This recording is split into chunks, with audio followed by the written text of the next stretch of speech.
Hello दोस्तों, welcome back to G S uncovered. इस video में हम 14 से लेकर 20 अगस्त तक की प्रमुख घटनाओं पर चर्चा करेंगे। इसमें कुछ 10 बड़े टॉपिक और 22 छोटी छोटी इंपॉर्टेंट वन लाइनर्स हैं। चर्चा करेंगे सभी पे, लेकिन आगे बढ़ने से पहले यदि आप चैनल पे नए हैं तो सब्सक्राइब कर लीजिए और अगर हमारी वीडियो पसंद आए तो उसे लाइक करें। पिछली बार की तरह इस बार भी वन लाइनर से शुरू करेंगे, तो चलिए शुरू करते हैं बिना किसी देरी के। भारतीय बौद्ध संस्कृति एवं विरासत केंद्र किस देश में बनाया जा रहा है? नेपाल के लुम्बिनी में। भारतीय बौद्ध संस्कृति एवं विरासत केंद्र नेपाल के लुम्बिनी में बनाया जा रहा है। यूरिया गोल्ड का नाम आपने सुना होगा, पिछली बार भी इसको करंट अफेयर्स में शामिल किया था। इस बार फिर चर्चा में आया है तो ध्यान रखना जरूरी है। यूरिया गोल्ड प्रधानमंत्री द्वारा आधिकारिक तौर पे इसको लॉन्च कर दिया गया है। ये एक सल्फर लेपित यूरिया है, जैसे नीम कोटेड यूरिया आपने सुनी होगी। तो इस यूरिया में नाइट्रोजन और सल्फर की मात्रा 33 और 17% है, उसको मिश्रित करके इसको बनाया गया है। आगे है मुख्यमंत्री निशुल्क अन्नपूर्णा फूड पैकेट योजना।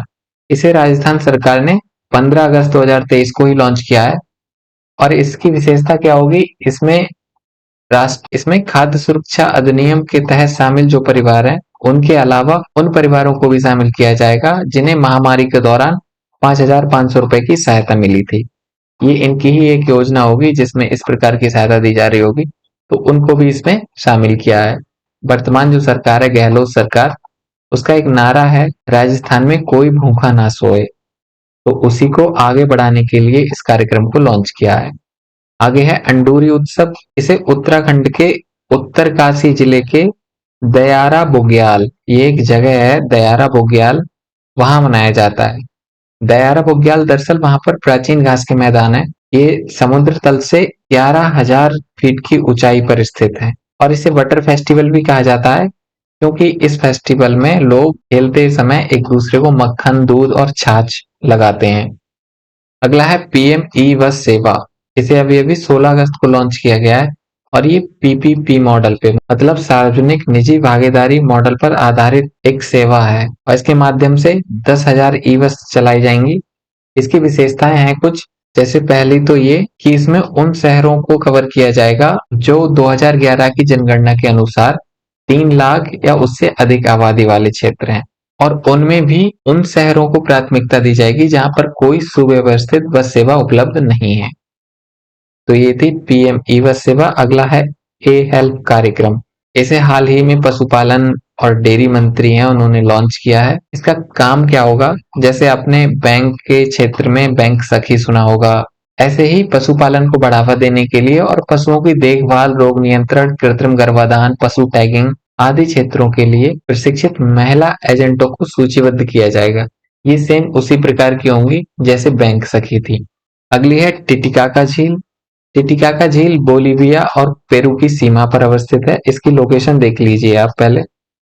ये पहला जो मैप देख रहे हैं, ये पेरू है और ये है बोलीविया। इन दोनों की सीमा पर है टिटिकाका झील। तो टिटिकाका झील बोलीविया और पेरू की सीमा पर एंडीज पर्वत पर अवस्थित है और इस झील की विशेषता है, ये दुनिया की सबसे बड़ी झीलों में सबसे ऊंची नौगम्य झील है और वेनेजुएला की मराकैबो झील के बाद साउथ अमेरिका की सबसे बड़ी झील भी है। मतलब मराकैबो झील साउथ अमेरिका की सबसे बड़ी झील है और दूसरे नंबर पे टिटिकाका झील है। और एक ध्यान देने वाली बात, कि साउथ अमेरिका की मीठे पानी की सबसे बड़ी झील भी टिटिकाका झील ही है। तो 3 फैक्ट हो गए इसके। पहला ये कि ये सबसे ऊंची नौगम्य झील है, दूसरी साउथ अमेरिका की दूसरी सबसे बड़ी झील है, तीसरा साउथ अमेरिका की सबसे बड़ी मीठे पानी की झील है। तो ये था टिटिकाका झील। इसके पास में ही लेक पोपो भी अवस्थित है, उसके बारे में फैक्ट आप बताएंगे, ये भी प्रसिद्ध है किसी चीज के लिए। आगे देखते हैं उत्तर प्रदेश सरकार का वृक्षारोपण अभियान 2023। वैसे ही पुराना अभियान है, नया नहीं है, लेकिन इसको फिर से शुरू किया गया है। इस बार लक्ष्य रखा गया है 5 करोड़ पौधे लगाने का और इस अभियान का प्रारंभ गोमती तट से हुआ था। अगला है गोल्डन वीजा कार्यक्रम। गोल्डन वीजा कार्यक्रम इंडोनेशिया के द्वारा शुरू किया जा रहा है। ऐसा बताया गया है कि 2023 तक ये शुरू हो जाएगा। हालांकि चर्चा बहुत पहले से हो रही है पर किसी कारणवश नहीं हो पाता है। इसका उद्देश्य होगा निवेश को आकर्षित करना और देश में उद्यमशीलता को बढ़ावा देना। तो गोल्डन वीजा कार्यक्रम इंडोनेशिया, ध्यान रखेंगे। क्वेश्चन आ जाता है पीसीएस में कभी कभी कि ये कार्यक्रम किस देश से संबंधित है या ये कोई नया इनिशिएटिव किस देश ने लॉन्च किया है। आगे है अबुआ आवास योजना। अबुआ आवास योजना झारखंड के द्वारा शुरू की गई है। इसका लक्ष्य है अगले 2 वर्षों के भीतर झारखंड में जरूरतमंदों के लिए घर बनाना। इसमें कुछ 15,000 करोड़ रुपए की धनराशि भी खर्च की जाएगी। मुफ्त आईवीएफ उपचार, गोवा ने इसको शुरू किया है और गोवा इस तरह का कार्यक्रम शुरू करने वाला पहला राज्य बन गया है। गोवा ने मेडिकल क्षेत्र में बहुत अच्छे अच्छे काम किए हैं, जैसे यहाँ पर सहायक प्रजनन प्रौद्योगिकी लाई गई थी, फिर अंतर्गर्भाशयी गर्भाधान और उसके बाद इनविट्रो फर्टिलाइजेशन। तो इस तरह इन सेवाओं को शुरू करने वाला पहला राज्य बन गया है गोवा। आगे है गांधीनगर घोषणा। क्वेश्चन आएगा गांधीनगर डिक्लेरेशन किस चीज से संबंधित है। तो ध्यान रखना है आपको, ये टीबी को खत्म करने से संबंधित है। अभी हाल ही में 2 दिवसीय बैठक हुई गांधीनगर में, जिसको इस डिक्लेरेशन को अपनाया गया और इसका लक्ष्य 2023 तक टीबी को समाप्त करने का है। आगे है फ्लड वॉच ऐप। इसे केंद्रीय जल आयोग द्वारा लॉन्च किया गया है ताकि बाढ़ संबंधी पूर्वानुमान लगाए जा सके। तो ये ऐप लोगों को रंगीन वृत्तों के माध्यम से बाढ़ पूर्वानुमान संबंधी जानकारियां देगी और अभी इसको हिंदी और इंग्लिश में लॉन्च किया गया है, फिर आगे विभिन्न क्षेत्रीय भाषाओं में लॉन्च करने की बात की जा रही है। अगला है समुद्र ऐप। समुद्र ऐप पृथ्वी विज्ञान मंत्रालय के तहत लॉन्च किया गया है और इसका उद्देश्य होगा उपयोगकर्ता को सुनामी, तूफान, ऊंची लहरें आदि जो समुद्री आपदाएं हैं उनकी अपडेट देना और अलर्ट देना। अगला है लिडेन फ्रॉस्ट इफेक्ट। लिडेन फ्रॉस्ट इफेक्ट दरअसल एक ऐसी घटना है कि जब आप किसी तरल पदार्थ को उसके बॉइलिंग पॉइंट से अधिक सतह पर गर्म करते हैं, तब उस तरल पदार्थ पर एक परत बन जाती है। सरल भाषा में समझिए, अगर आप किसी तवा को या पैन को गर्म करते हैं और उसका टेम्परेचर ज्यादा हो जाए, फिर उसमें आप एक पानी की बूंद छोड़िए, पानी की बूंद एकदम से जैसे ही गिरेगी तो उस बूंद के चारों तरफ एक लेयर बन जाती है। तो ये घटना लिडेन फ्रॉस्ट इफेक्ट कहलाती है। आगे है प्रिया मलिक। अभी हाल ही में अंडर 20 वर्ल्ड रेसलिंग चैंपियनशिप हुई है जॉर्डन की राजधानी अम्मान में। ये आपको ध्यान रखना है, G20 world wrestling championship Jordan की राजधानी अम्मान में हुई है। उसमें प्रिया मलिक स्वर्ण जीतने वाली दूसरी भारतीय महिला बन गई है। प्रिया मलिक ने जर्मनी की लॉरा केलीव कोहेन को 5-0 से हराकर ये जीत दर्ज करी है। तो ये दूसरी महिला बन गई हैं इस चैंपियनशिप को जीतने वाली। तो आपके मन में क्वेश्चन आ रहा होगा कि पहली महिला कौन थी। पहली महिला का नाम अंतिम पंघाल है, जिन्होंने पिछले साल ये खिताब जीता था। अगला है मूडीज द्वारा भारत को Baa3 की रेटिंग। 3 प्रमुख वैश्विक रेटिंग एजेंसियां हैं, जिनमें एक है फिच, दूसरी S&P और तीसरी मूडीज। तो ये निवेश संबंधी रेटिंग प्रदान करती हैं देशों को। इससे होता क्या है, जो निवेश करता है वो इस रेटिंग को देख के उस क्षेत्र में निवेश संबंधी पूर्वानुमान लगा लेते हैं और साथ में किसी देश की रेटिंग जब ऐसी नीची या ऊंची होती है तो उसको लोन लेने में या अन्य देशों से उधार लेने में या फिर वैश्विक जो संस्थाएं हैं उनसे उधार लेने में उतनी आसानी या परेशानी होती है। रेटिंग जितनी अच्छी होगी निवेशकर्ता उतने ही ज्यादा आकर्षित होंगे। तो भारत की रेटिंग Baa3 है, जो अच्छी नहीं है। आगे है बाढ़ सुपर थर्मल पावर प्रोजेक्ट। इसे बिहार में अभी अभी शुरू किया गया है, तो इसमें इतना ही ध्यान रखना है। बाढ़ सुपर थर्मल पावर प्रोजेक्ट कहाँ का है, बिहार का। भारत का पहला 3D प्रिंटेड डाकघर, ये बेंगलुरु के कैम्ब्रिज लेआउट में बनाया गया है और इसका निर्माण IIT मद्रास के तकनीकी सहयोग से L&T लार्सन एंड टूब्रो द्वारा किया गया है। इसकी विशेषता ये है कि इसमें जितनी मशीनें शामिल हुई हैं, मुख्य रूप से जो मशीनें शामिल हुई हैं और जो रोबोट शामिल हुए हैं वो स्वदेशी हैं। तो ये स्वदेशी तकनीक से बनाया गया है और इसे 43 दिनों में पूरा बना दिया गया। वैसे इस परियोजना की जो समय अवधि थी वो लगभग 2 से लेकर 3 महीने तक मानी गई थी, लेकिन इसे 43 दिनों में पूरा कर दिया गया। आगे है पीवोट। पीवोट दुनिया का पहला ह्यूमनाइड रोबोटिक पायलट है और ये पूरा पायलट की तरह काम करेगा। इसे बनाया किसने है, Korea advanced institute of science and technology. तो कोरिया द्वारा बनाया गया है दुनिया का पहला ह्यूमनाइड रोबोटिक पायलट और ये पूरा पायलट की तरह हवाई जहाज को उड़ाने में सक्षम है। आगे है किस राज्य में भारत का पहला ड्रोन परीक्षण केंद्र खुलेगा, तमिलनाडु में। इसकी बात चल रही है केवल, ध्यान रखेंगे आपको ड्रोन परीक्षण केंद्र कहाँ खुलने जा रहा है, तमिलनाडु में। मोहम्मद हबीब, हाल ही में इनकी मृत्यु होगी, भारत के महान फुटबॉलर हैं ये। 74 वर्ष की आयु में इनका निधन हो गया। ये कुछ वन लाइनर्स थे, बहुत ही ज्यादा इंपॉर्टेंट। अगर यहाँ तक आपको वीडियो पसंद आई हो तो वीडियो को लाइक कर दीजिए। अब चलते हैं हम अपने बड़े टॉपिक की तरफ। पहले हैं बिंदेश्वरी पाठक। इनकी 15 अगस्त को डेथ हो गई।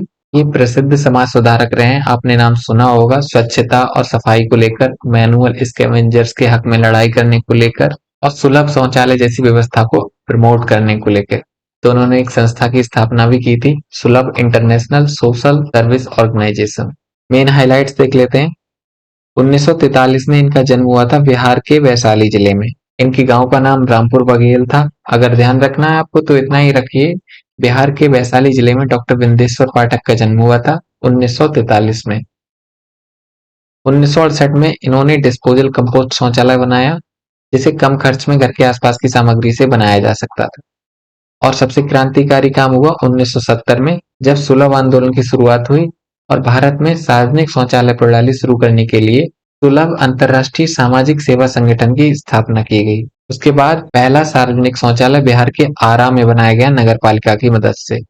और फाइनली 1974 में पहला सुलभ सार्वजनिक शौचालय पटना में जनता के लिए खोल दिया गया। तो ये इनकी कुछ उपलब्धियां हैं, बहुत छोटे में बताया गया है, बहुत ही महान व्यक्ति रहे हैं। ये कुछ अवार्ड्स हैं जो उनको दिए गए। 1991 में पद्म भूषण से सम्मानित किया गया। 1992 में पर्यावरण संरक्षण की दिशा में प्रयास के लिए इन्हें अंतर्राष्ट्रीय सेंट फ्रांसिस पुरस्कार मिला। और 2009 में स्टॉकहोम वाटर पुरस्कार से सम्मानित किया गया। और फाइनली 2016 में सुलभ शौचालय को सरकार के प्रमुख स्वच्छ भारत मिशन में योगदान के लिए गांधी शांति पुरस्कार से सम्मानित किया गया था। डॉक्टर बिंदेश्वरी पाठक के प्रयासों के चलते ही संयुक्त राष्ट्र संघ ने 19 नवंबर 2013 को वर्ल्ड टॉयलेट डे के रूप में मान्यता दी। 19 नवंबर को वर्ल्ड टॉयलेट डे के रूप में मनाया जाता है। उसके लिए प्रयास डॉक्टर बिंदेश्वर पाठक के रहे हैं। अगले देखते हैं पर्सन इन न्यूज। मातंगिनी हजारा और कनकलता बरुआ। स्वतंत्रता दिवस की पूर्व संध्या पर राष्ट्रपति द्रौपदी मुर्मू ने इन दो क्रांतिकारी महिलाओं का जिक्र किया और श्रद्धांजलि अर्पित की। कौन है ये? हिस्ट्री अगर आपने पढ़ी होगी तो जानते होंगे। मातंगिनी हजारा का जन्म 1869 में तामलुक के पास हुआ था। इनकी शादी बहुत छोटी उम्र में और एक बहुत ज्यादा उम्र के व्यक्ति से कर दी गई थी। ये महज 12 साल की थी। वहीं जिन व्यक्ति से इनकी शादी हुई थी, त्रिलोचन हजारा से, वो 60 वर्षीय थे।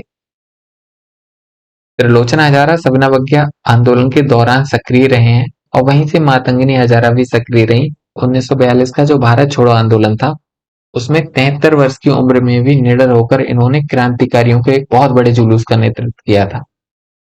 गांधी जी के प्रति इनका लगाव बहुत ज्यादा था, इसीलिए इनको गांधी बूढ़ी के नाम से भी जाना जाता था। अगली है कनकलता बरुआ। ये तो बहुत ही युवा क्रांतिकारी, महज 17 साल की उम्र में अंग्रेजों के खिलाफ जाके खड़ी हो गई और असम के गोहपुर में एक पुलिस स्टेशन में तिरंगा फहराने के साहसी प्रयास को लेकर एक पूरे समूह जो था मृत्यु वाहिनी नाम का, उसका नेतृत्व किया था और वहीं पर इनको गोली मार दी गई थी। तो ये कनकलता बरुआ है।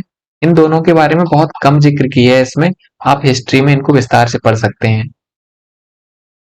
अगले हैं मदन लाल ढींगरा। इनको भी आपने पढ़ा होगा। मदन लाल ढींगरा करजन वायली की हत्या के आरोप में इनको फांसी दे दी गई थी।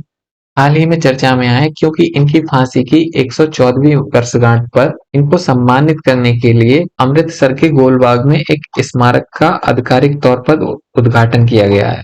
तो जानते हैं थोड़ा सा मदन लाल ढींगरा के बारे में। इनका जन्म ब्रिटिश समर्थक विचारों वाले परिवार में हुआ था, लेकिन धीरे धीरे इन पर राष्ट्रवादी विचारधारा का प्रभाव पड़ने लगा। फिर बाद में इन्होंने ब्रिटिश आयातित कपड़ों के उपयोग के खिलाफ प्रदर्शन भी किया, जिस कारण इन्हें कॉलेज से निष्कासित कर दिया गया था। और बाद में ये बीडी सावरकर के अभिनव भारत मंडल का हिस्सा भी बने। करजन वायली की हत्या के आरोप में 24 साल की उम्र में उन्हें फांसी दे दी गई थी। आगे है नागजीरा टाइगर रिजर्व। ये महाराष्ट्र के भंडारा एवं गोंदिया जिले में है। मैप में अगर आप देख पा रहे हो, ये जो क्षेत्र है ये नागजीरा टाइगर रिजर्व का है। नागजीरा टाइगर रिजर्व महाराष्ट्र के भंडारा एवं गोंदिया जिले में विस्तृत है। हाल ही में चर्चा में आया है क्योंकि मानव और पशु संघर्ष को रोकने के लिए महाराष्ट्र के चंद्रपुर से 2 मादा बाघों को इस टाइगर रिजर्व में स्थानांतरित किया जा रहा है। तो इसकी भौगोलिक अवस्थिति आपने देख ली। महाराष्ट्र सरकार द्वारा 1977 में इसे वन्यजीव अभ्यारण्य का दर्जा दिया गया और बाद में 2012 में प्रोजेक्ट टाइगर के लिए आरक्षित क्षेत्र घोषित कर दिया गया। इसके आसपास के जो क्षेत्र हैं उनमें कान्हा वन्यजीव अभयारण्य, पेंच, तांडोवा अंधेरी, इंद्रावती, कवल, नागार्जुन सागर और अचान कमार जैसे प्रसिद्ध अभयारण्य हैं। आगे है international young eco hero award 2023। America का एक एनजीओ है action for nature. Action for nature में हाल ही में पूरी दुनिया भर के 17 युवाओं को ये पुरस्कार देने की घोषणा की है और इन 17 युवाओं में 5 युवा भारत के हैं। तो इसीलिए ये और इम्पोर्टेंट हो जाता है। और विशेषता ये है इस पुरस्कार की कि ये पुरस्कार 8 वर्ष से लेकर 16 वर्ष के आयु के बच्चों को प्रदान किया जाता है। उन बच्चों को जिन्होंने पर्यावरणीय मुद्दों को हल करने में कुछ कदम उठाए हों, विशेष कदम उठाए हों, कुछ क्रांतिकारी काम किए हों। तो ये जो 5 युवा हैं भारत के, इनका नाम आप नीचे पढ़ सकते हैं। मेरठ की ईहा दीक्षित, बेंगलुरु की मान्या हर्ष, नई दिल्ली की निर्वाण सेनानी और नई दिल्ली की ही मन्नत कौर और मुंबई के कर्णव रस्तोगी। इन 5 युवाओं को international young eco hero award 2023 से सम्मानित किया जाएगा। आगे है प्रधानमंत्री उच्चतर शिक्षा अभियान पीएम ऊषा। ये अभियान जून में लॉन्च कर दिया गया था। हाल ही में चर्चा में आने का कारण है केंद्र और विभिन्न राज्यों के बीच अनुबंध। दरअसल राष्ट्रीय शिक्षा नीति 2020 जो आई थी उसमें एक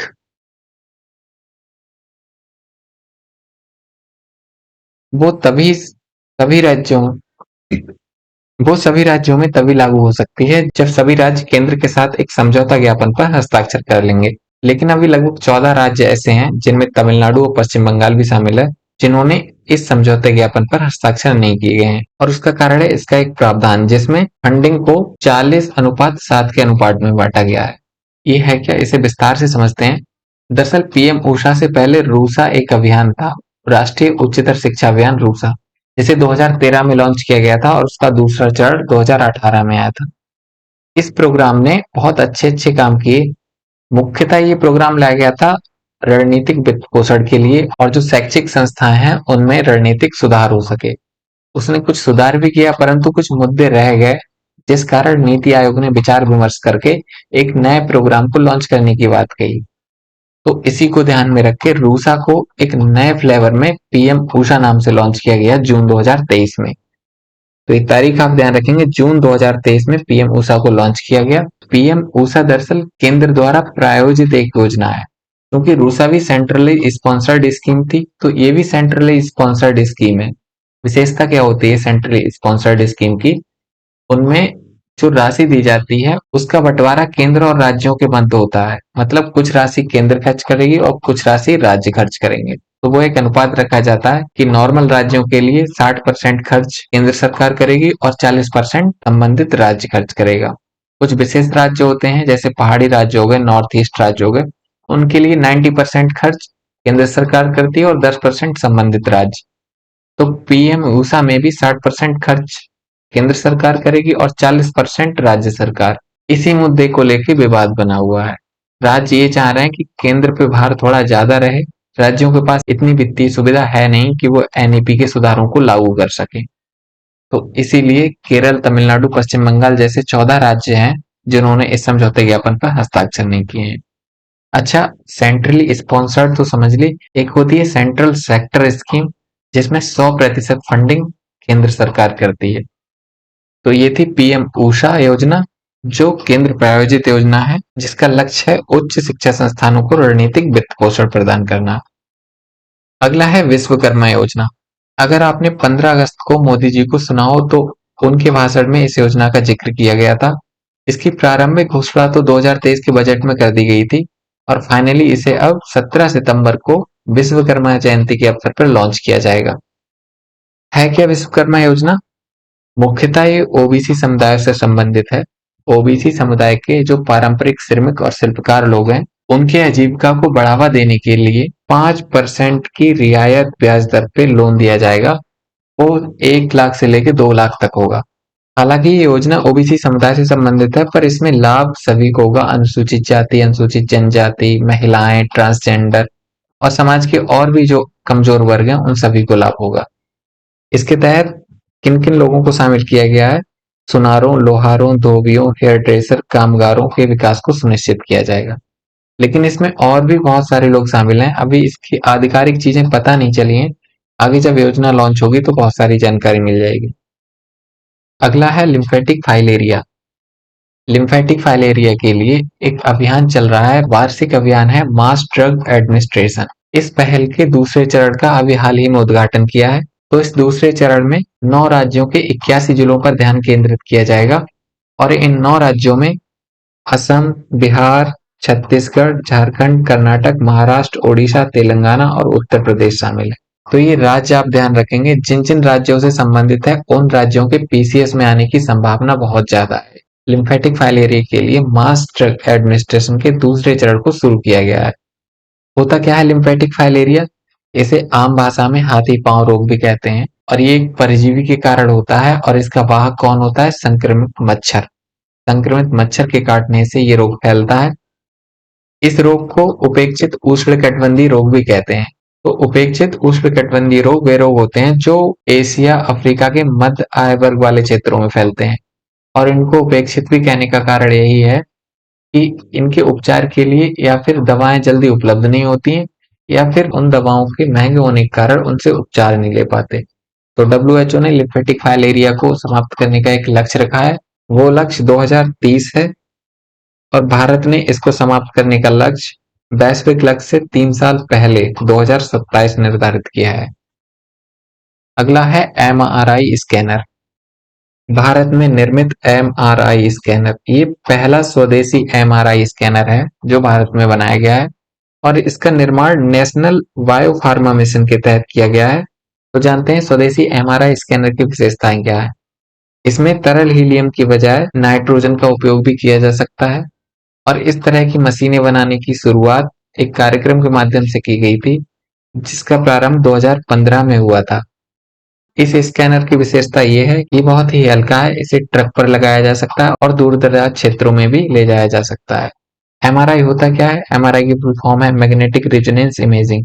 इसके नाम से ही पता चल रहा है इसमें मुख्य भूमिका मैग्नेटिक वेव्स की होती है, इसमें एक्स वेव नहीं होती है। तो ये था एमआरआई स्कैनर स्वदेशी। अगला है जीआई टैग। हाल ही में जम्मू कश्मीर और तमिलनाडु के कुछ उत्पादों को जीआई टैग प्रदान किए गए हैं। कौन कौन से जान लेते हैं। जम्मू कश्मीर के राजौरी चिकरी वुडक्राफ्ट और मुसुक बुद्जी चावल। इन दोनों का संबंध जम्मू कश्मीर के राजौरी और अनंतनाग जिले से है। राजौरी चिकरी वुडक्राफ्ट राजौरी क्षेत्र में होती है, वहीं मुसुक बुद्जी चावल अनंतनाग जिले से संबंधित है। तो ये ध्यान रखेंगे, मुसुक बुद्जी चावल अनंतनाग जिले से संबंधित है और राजौरी चिकरी वुडक्राफ्ट राजौरी जिले से संबंधित है।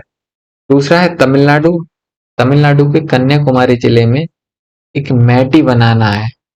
ये केले की एक किस्म है, मैटी केला, मैटी बनाना। इसकी अनूठी विशेषताओं के कारण इसे जीआई टैग प्रदान किया गया है। ये 6 प्रकार के होते हैं लेकिन रंग, सुगंध और स्वाद के कारण इन्हें पहचाना जा सकता है। इसको बेबी बनाना भी कहते हैं क्योंकि ये बच्चों को ज्यादा खिलाया जाता है और ऐसा माना जाता है कि बच्चों, बड़ों, बूढ़ों सभी के लिए पौष्टिक होने के साथ साथ स्वास्थ्यवर्धक भी है। कुछ औषधीय गुण भी इसमें पाए जाते हैं। तो ये था जीआई टैग तमिलनाडु का मैटी बनाना और जम्मू कश्मीर की राजौरी चिकरी वुडक्राफ्ट और मुसुक बुद्जी चावल। तो इस वीडियो में इतना ही। अगर आपको वीडियो पसंद आई हो तो उसे लाइक करें, चैनल को सब्सक्राइब करें और वीडियो को उन लोगों के लिए शेयर कर सकते हैं जो करंट अफेयर्स का बेस्ट कंटेंट, बेहतर कंटेंट चाहते हैं। बाकी मिलते हैं अगली वीडियो में अगले सप्ताह, तब तक के लिए धन्यवाद।